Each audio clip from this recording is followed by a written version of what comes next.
Man, how am I going to live up to that intro? I hope my story that I'm going to be telling you guys today will not make you rethink my participation on the board. So I'm going to be telling you guys my own story about myself, and I'm going to be injecting some humor into it because that's just what I do. So I'm going to be telling you guys about how I became blind, and plot spoiler, it's not from too much masturbation. There's no such thing as too much. So 7 years ago, I was an art student at VIU, and I was working really hard on my studies. I was very passionate about the arts. I did painting, sculpture, ceramics, printmaking, photography. I was such an accomplished painter and artist that I actually pretty much got a full ride through university and barely had to pay for my classes because I worked so hard. I even was an apprentice painter underneath a local painter who's named Richard Hodel. But in the summer of 2009, I found that my right eye was starting to get a little bit blurry. And when you're an artist, that starts to stress you out a little bit. Things weren't starting to get a little bit focused for me in my right eye. But I was like thinking, hey, I'm only 19 years old. No big deal. It'll probably go away. Rub my eye. Oh, that's fine. I was going on a trip to Germany, but that summer. Later on, I found out that that was my trip, I guess, kick the bucket trip for my vision in a way, because it was a way that I was able to see the world before I couldn't see the world that clearly. When I came back, I was actually going to Emily Carr University, and if you don't know what that is, it's a very prestigious art school in Vancouver, to continue my degree and my studies into 3D animation. I was a bit of a nerd. All right, I still am a really big nerd. I play video games all the time, and I even had some job aspects coming up for me after I finished my degree with some contacts I had in the video game industry. But all that changed as I was getting closer and closer to Thanksgiving in 2009. I was just being thankful that I had my sight in my left eye still. By Christmas time, my present that I was kind of being given was being lost, losing my vision in both eyes. And I feel like me losing my vision wasn't all that bad with it. I'll explain later. Sorry, this is where it gets kind of hard for me to sometimes talk about to people. Frankly, you guys are the first group that have kind of talked about it on Big Hole, so I feel like you guys are a part of my big AA group today. I was going to doctors nonstop, specialists after specialists. I was getting tests after tests. I got 3 spinal taps done, and if you don't know what that is, it's where they stick a big needle down your back to get spinal fluid. And the first time it felt like I got hit by a bus in my legs. It hurt so much. And the second time was only 2 weeks later because they lost the bile. So we gotta get you another one. Yeah, I don't even get a sucker after that. So after all these tests, the specialist in Victoria said that the reason why you're going blind is stress. Stress. Well, I guess for some doctors to find the conclusion for the reason why something's happening, it's like throwing darts at a dartboard. But sometimes maybe the blind person's better at the dart game than they are. So later on, I was going to school still in Vancouver, still just barely managing my studies. And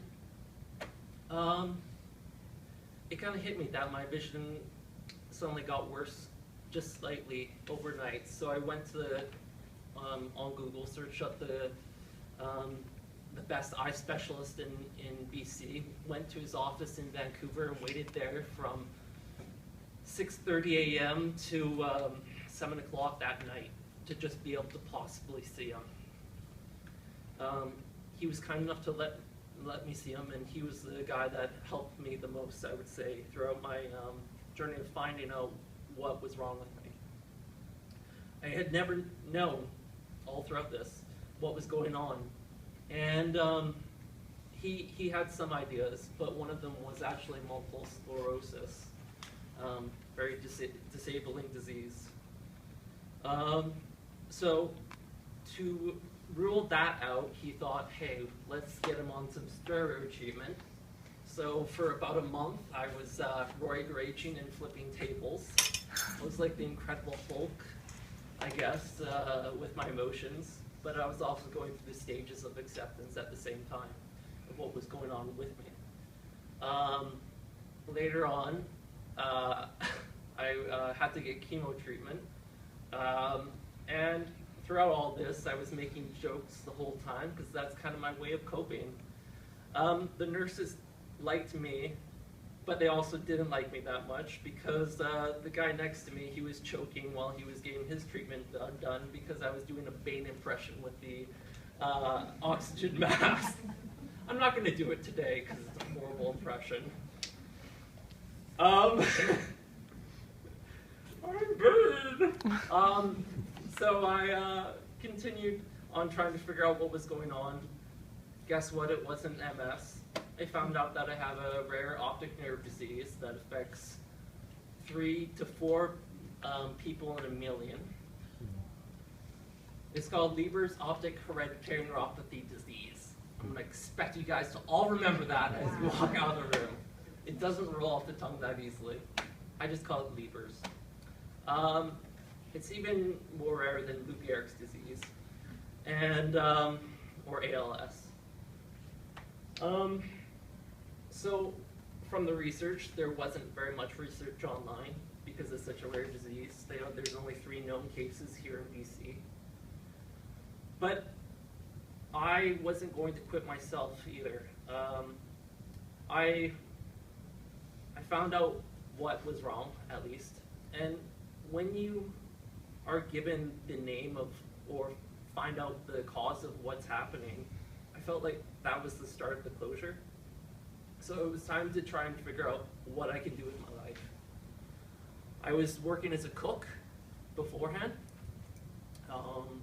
but now I couldn't even figure out how to cook bacon without burning my face, because the oil would splatter onto my face as I was cooking it, trying to see it. Mm-hmm.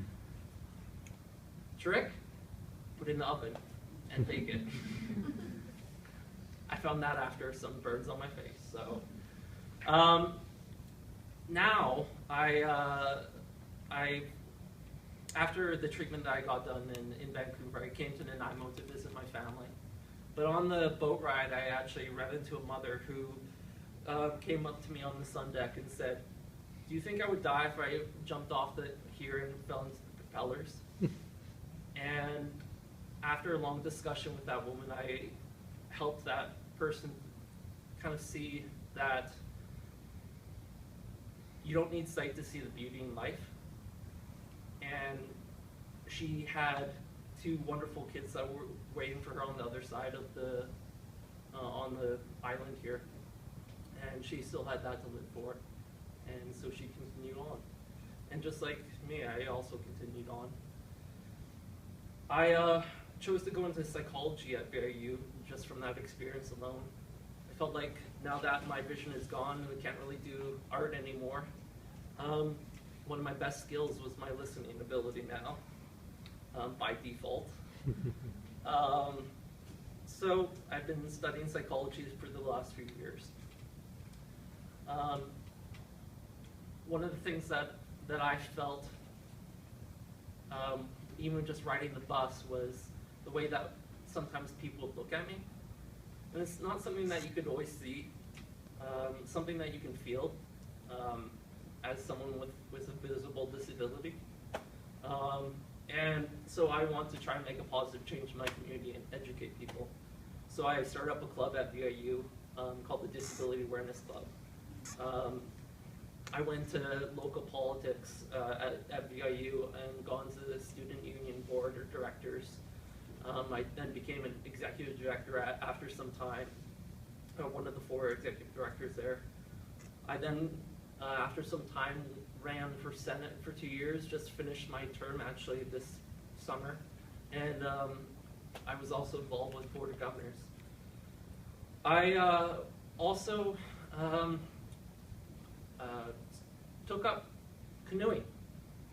Couldn't really see where I was going on any of the boat trips, but I still enjoyed the sea breeze, the sensations, the smell, the sounds. Even if I couldn't see the seals, I could hear them as I was paddling in the ocean there. They never let me steer the boat though for some strange reason. Kind of like how the police always get a little bit upset whenever I drive the car here in town too. Don't worry, I don't drive. So, on kind of a whim, I actually entered a stand-up comedy competition. I always thought that I was funny. So I thought, hey, why the hell not? In my first stand-up comedy show that I ever did, it was a stand-up comedy competition. I won first place as this funniest stand-up comedian in Nanaimo, thank you. And I got to open for Tom Green, and he thought I was funny enough too, and interviewed me on his show. Then later on, I thought, hey, I need to keep busy, so I took up Brazilian Jiu-Jitsu. If anyone knows any superheroes, I'm like real life Daredevil. I even fight crime downtown from time again, so yeah. But I found Brazilian Jiu-Jitsu was the best martial art for me because it's all hands, like touching the opponent, close combat versus the punching and kicking. I wouldn't be able to block a punch, so it's all about grappling and taking your opponent to the ground where everyone's on even footing, even the blind.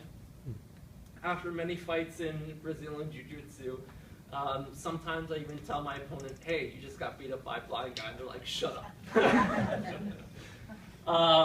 So I've been competing from time to time again with the Brazilian Jiu-Jitsu stuff. And then as a whim, I kind of got into I need to scratch that itch of the creativity. So I took up modeling, as Corey kind of alluded to. I knew a friend who was looking for, who was a photographer looking for a male model, so I tried it out. Apparently I was good because I understood the concepts of modeling from being in the art background. I understand photography, I understand lighting. It really helped me. Plus I was a little bit vain and had a huge ego, but that wasn't the only reason why I wanted to go into it. I felt like it was my creative medium. Even though I wasn't able to create artwork anymore, at least I could still partake in the creation of artwork. And so I've been pretty successful with that too. I've been on an international TV show in Holland, doing some modeling and gone a few magazines and stuff like that. No swimsuit stuff yet though, so I'm still waiting for Playboy to call me. But throughout all this, I've kind of been looking at it like this. Barriers are in here. Most barriers anyways. Sure, there's a curb. That's gonna suck for Corey. Sure, I can't read signs. Traveling is always really scary for me, but it's overcoming those obstacles that are in here and really being able to push yourself. You have really two choices in life, and your choices define you. And I felt like it's helped me become the man that I am today in many ways. I wanted to make a positive change in my community, so I got up and tried to make a positive change. I wanted to get more active in the community. I found something that I could do. A lot of people feel like blind people are just these little fragile pieces of glass, and I want to say no, we're not. Actually, we can overcome anything that we want to. We all face obstacles in our lives, but it's how you overcome those obstacles that define you. Thank you.